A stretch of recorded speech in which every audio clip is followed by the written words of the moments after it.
In this tutorial I will show you how to change your TikTok username before 30 days. If I open up my TikTok profile and try to change the username,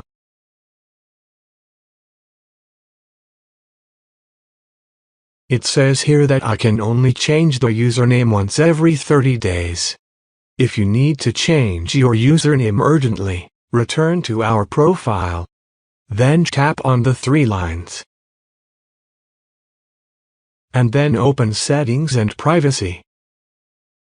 Find the Reported Problem option.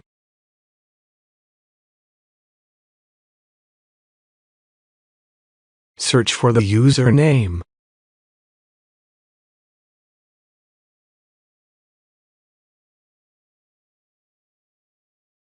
Tap on No. Then need more help. Here we can write to the TikTok team and say that you've accidentally changed your username and need to change it as soon as possible.